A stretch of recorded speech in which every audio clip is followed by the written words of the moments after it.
మీకు వయసు పెరుగుతున్న కొద్దీ లిప్ చుట్టూ లైన్స్ అనేవి కనపడతాయి. ముఖ్యంగా అప్పర్ లిప్ మీద. మీకు లిప్ మీద కనపడే లైన్స్ కంటే ఇవి చాలా డీప్గా ఉంటాయి. మీకు వయసు వచ్చేసింది అని చెప్పడానికి ఇవి ఎంతో దోహదపడతాయి. మీరు లిప్స్టిక్ వేసినప్పుడు ఇంకా ప్రస్ఫుటంగా కనపడతాయి. ఈ లిప్ లైన్స్ ఎందుకు వస్తాయి? Excessive sunlight exposure, long smoking, ఇంకా ఏజింగ్ చేంజెస్ మూలంగా. అంటే excessive sunlight exposure and prolonged smoking అనేది ఏజ్ కంటే కూడా ముందే మీకు లిప్ లైన్స్ వచ్చేటట్లుగా చేస్తుంది. వీటిని మీరు ఎలాగా మాస్క్ చేసుకోవచ్చు, దీని గురించి మా క్లినిక్లో ఇచ్చే ట్రీట్మెంట్స్ నేను చెప్తాను. మొట్టమొదటిది లిప్ ఫిల్లర్స్. ఈ లిప్ ఫిల్లర్స్ అనేవి మీకు ఇమ్మీడియట్గా పనిచేస్తాయి, పోయిన వాల్యూమ్ని తీసుకొస్తాయి, తర్వాత ఆ లైన్స్ అనే వాటిని మాస్క్ చేస్తాయి. ఈ లిప్ ఫిల్లర్స్ అనేవి హైల్రానిక్ యాసిడ్తో తయారు చేయబడతాయి. ఇవి శరీరంలో పర్మనెంట్గా ఉండవు.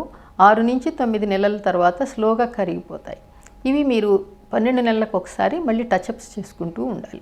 అంటే 9 నెలలకి పూర్తిగా కరిగిపోవు, కొంత ఫిల్లర్ ఇంకా ఉంటుంది. అలాంటప్పుడు ఇంకొంచెం టచ్అప్ చేసుకుంటే మీకు ఆ రిజల్ట్ అనేది మళ్ళీ కంటిన్యూ అవుతూ ఉంటుంది. ఇది అన్నిటికంటే సులభమైనది. మీరు ఒక మంచి సర్జన్ని లేదా ఒక మెడికల్ కాస్మెటాలజిస్ట్ని చూస్ చేసుకుని ప్రతి 12 నెలలకు ఒకసారి ఈ ఫిల్లర్ తీసుకున్నట్లయితే మీ లిప్ లైన్స్ అనే వాటిని మాస్క్ చేయవచ్చు. తర్వాత బొటాక్స్. ఈ బొటాక్స్ అనేది ఈ మజిల్స్ మీద పనిచేస్తుంది, లిప్స్ చుట్టూ ఉండే మజిల్స్ మీద. తర్వాత ఈ లైన్స్ అనే వాటిని ఒక 6 నెలల వరకు మాస్క్ చేయగలుగుతుంది. ఈ బొటాక్స్ తర్వాత నెక్స్ట్ కెమికల్ పీల్స్, ఇంకా డర్మాబ్రేషన్. ఇవి కూడా కొద్దిగా సూపర్ఫిషియల్ వరకు ఫలితాలను ఇస్తాయి, పూర్తిగా డీప్గా ఇవ్వలేవు. దానికి తర్వాత లోకల్గా అప్లై చేసే సీరమ్స్. ఈ సీరమ్స్ కూడా మీకు కొద్దిపాటి ఫలితాలను ఇస్తాయి, అంత డీప్ ఫలితాలు ఇవ్వవు. Micro needling with growth factor concentrate.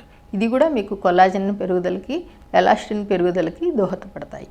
ఈ ట్రీట్మెంట్స్ అన్నీ కూడా మా క్లినిక్లో మీకు అందుబాటులో ఉన్నాయి. మీరు చేయవలసిందల్లా మీరు ఒక రోజు ముందు అపాయింట్మెంట్ తీసుకుని డాక్టర్ని కన్సల్ట్ చేసి మీకు కావాల్సినంత కౌన్సిలింగ్ అనేది తీసుకోవాలి. మీకు ఏ ట్రీట్మెంట్ వీటిలో సూట్ అవుతుంది, ఏది మంచి ఫలితాలను ఇస్తుంది, ఏది మీకు నచ్చుతుంది అనే దాన్ని బట్టి ఈ ట్రీట్మెంట్స్లో ఏదో ఒకటి మీరు సెలెక్ట్ చేసుకోవచ్చు.